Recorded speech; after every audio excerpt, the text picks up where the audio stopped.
Hamas. That's the only reason. The military activity in Syria. I will try to explain about it. Okay. Let's take a look here. So that's interesting. Just 1 second. Let's go back to the Houthis. So there's been a lot of, there was initially, not that there's been, but there was initially a lot of speculation as to who actually bombed the tankers in Saudi Arabia. So who have you assessed that bombed? Was it a proxy? Always think about was it a proxy? That's a rule in Iran. Or was it Iran? Yeah. Yeah, it's a rule in Iran that if they fight against the Western world and sometimes even in the Middle East, they mostly use proxies. Why? Because they are Persians, and if you can use Arab blood, much better. As I see. That's the way. That's the rationale. The idea is eventually of Ali Khamenei to export the revolution, to be the supreme leader of the entire Islam. And therefore, it's not something that only the Iranians need to do. And especially now, when the economic problem in Iran, and I can say that there were economic problem in Iran also before U.S. opposed the sanctions, before November last year. It's true that under a year of sanctions and the state budget reduced from $104 billion a year to 47.5. So I can't say that most of the people there starve, but they definitely have problems. The biggest agriculture area in Iran is Isfahan, and Isfahan, people have left there without water. Part of it because of the droughts that they have, but part of it because of the fact that the government was more busy exporting the revolution than taking care of the infrastructures there in Isfahan. And the people of Isfahan know exactly what all that money that was given to Iran, more than $100 billion on July 2015, as part of the agreements of the nuclear agreement, the JCPOA. They know exactly where this money spent. $17 billion a year on exporting the revolution. So, but also before, which means that this is a problem that has no connection to the economic sanctions. It can increase as a result of that. But the problem in Isfahan started a long time before that. That's eventually the priority of the Iranian regime, which is not necessarily parallel to the priority of the people that live in Iran. In the Middle East, and Iran is very exceptional, as a result of the Arab Spring, many of the dictators have to consider the street. I heard someone that call it streetocratia. Means because the street today turned much more significant, and if a leader won't consider what the street want, he will have a problem. Once the dictatorship was ultimate, and today the situation changed. One of the countries that managed to bring the Arab Spring to skip over almost was Jordan.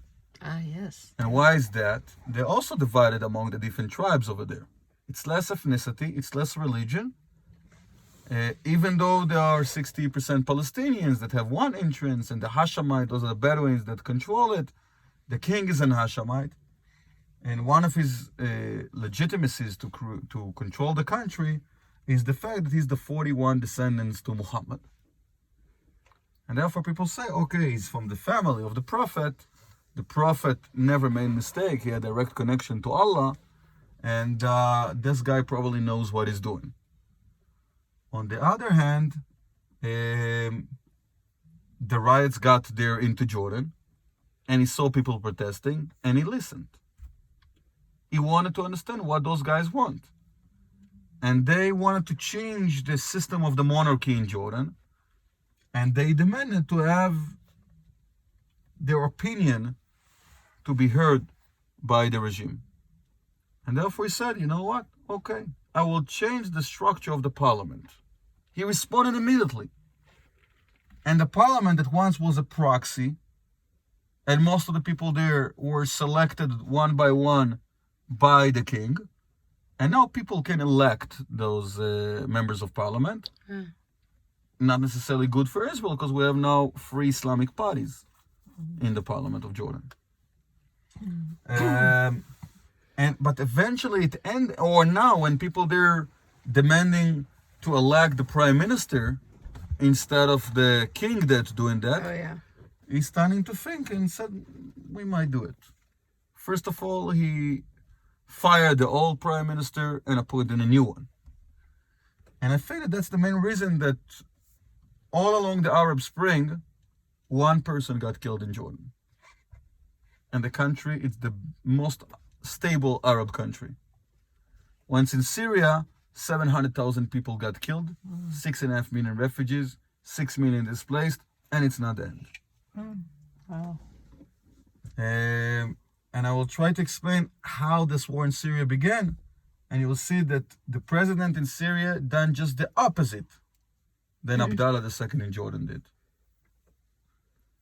So today, this is crucial to understand what the street asks and to try to work with that.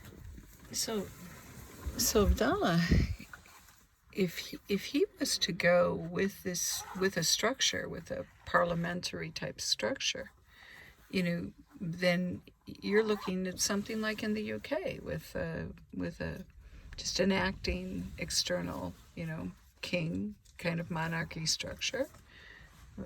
So how could he structure that where he's still pulling the strings in a very strong way? In Jordan? Yeah. How are we doing that? How would he do it? How could he do it?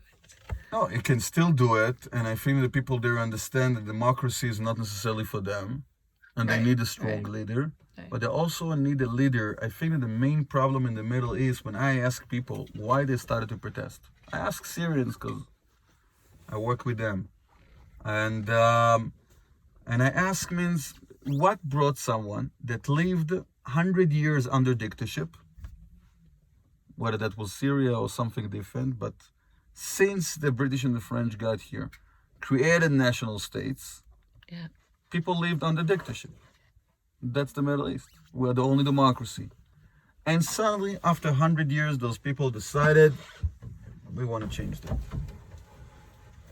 We want a pressure for a change. What brought to it? iPhone. They knew that they will pay a price. iPhone? That was a tool. The internet. And Facebook and Twitter definitely ended because you get more confident once you know that you are not the only. Yes, exactly. But what brought the first to do it? And when I asked them, and they said nothing, we had nothing to lose, I realized that no one liked to live under dictatorship. Yeah. I experienced that in Syria. They don't like the regime. But Syrians are people that will say, you know what, Yemen's Assad is not the best, but every Muslim could get to the mosque freely and eat halal, kosher food. Good enough for us. We couldn't ask for more. But then someone that getting to 55 years old, and he still struggle on a daily basis to put bread on the table. And he understand that the president and his tribe lives in a very different way. And he look to his family and understand that his son live in a very similar way. And his grandson also gonna live like that. And his grandson. And that's when they lost their hope. Wow. Which means the demand and expectations of the public wasn't even close to what the dictatorship could give. And none of the countries from Gibraltar Strait in the west to the Pakistani-Indian border in the east managed to provide their people bread, work, or hope for the children. Isn't that something? And that's the main Seriously. reason, or call it a trigger, because there were many other struggles in the background that eventually brought them to the street. But if before that they used to hate the other tribe that live in the next region, or the fact that they're run by Shiites but they are Sunnis, or the fact that those are Kurds and we are Arabs, that's something that they could live with. When it's erupted, so many things that like covered by something, which was the dictatorship, all those years, suddenly when the cover removed, it was all on the surface. And therefore, those struggles, which part of them are ancient, I can't really call history. Because it's true that it started then, 1400 years ago or 2000 years ago, but it turned to be very, very relevant today. And there are things here that are unique for the Middle East, that we cannot compare with no other area in the world. And therefore, I work today a lot with politicians, and the idea is, and mostly American politicians, and the idea is eventually bring them to understand the culture in the Middle East. Before you came, I had policy consultants from Washington, and when we done kind of a tour instead of a lecture, so I could talk about all kind of different things, but then when we got to the lecture, suddenly because of schedule issues, the security told me, okay, you have 20 minutes for all of it. Wow. When usually I give them an hour and a half. Wow. And then there's the spokesman of the IDF there, and he said, okay, we have 20 minutes, so we can't talk about history, nothing like that. We have to get who's the guys on the other side of the fence and what Israel do against it. And I said, this is something that problematic, because I can that's like intelligence work, that's what I do in the intelligence, but to say that they will get with something that will bring them to make the decisions different, no. They will understand the reality today better. It can change next week, but that's it. So sometimes something like that happen, and I said, well, without teaching the history of the Middle East, we missed that delegation. And they will come back to Washington, and decisions will base on more intuition than the rational. Wow. But with most of the groups, tomorrow we have women Congress members. All of them women. Wow. Oh, wow. We'll see how it works. Should be interesting. Not sure how many of them supposed to come. I think that's something like at least 10. You getting AOC?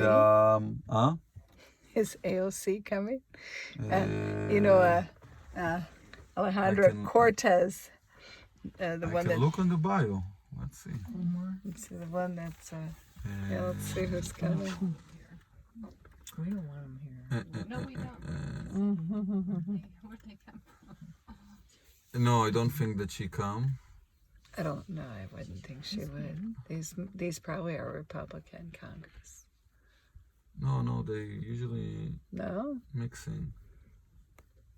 What, they didn't send the bio? Are they coming in with APEC or? Yeah, it's part of APEC. Okay. Is Sabrina coming? Do you know Sabrina with APAC?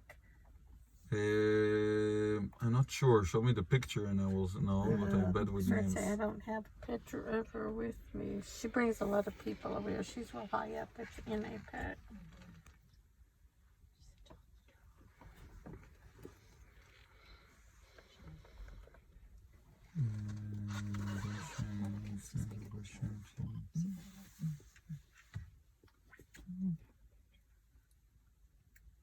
Debbie Westerman. No way. That's my congresswoman in Florida. Yeah, from Florida. That's the one I've been contemplating for a year, running against in Congress. Yeah. Oh, wow. Really. Angie Craig from Minnesota. Okay. Oh, that's two. James Hera from Washington. Oh, Susie really? Lee from Nevada. Okay. Martha Robin from Alabama. Okay. Mickey Sherrill from New Jersey. Oh, Mickey Sherrill. Okay. Bonnie Weston Coleman from New Jersey also. Okay. So you've got a pretty. Wow. You've got a pretty So they progressive probably, and the side. rest I'm assuming the delegations means they're Yeah. chief of staff. Yeah, these are definitely progressive left. several Yeah? times. So your All job is progressive? you're on. You're on. You're on. Debbie Wasserman Schultz, yes. Yeah, they made it challenging. Oh, See if they're voting yes. to me. let me You're, tell you're you. gonna get your money. It's not that he's Money's worth. Well, they expected me to to search and to know about each of them. That to prepare, I need to be gentle with them. I understand.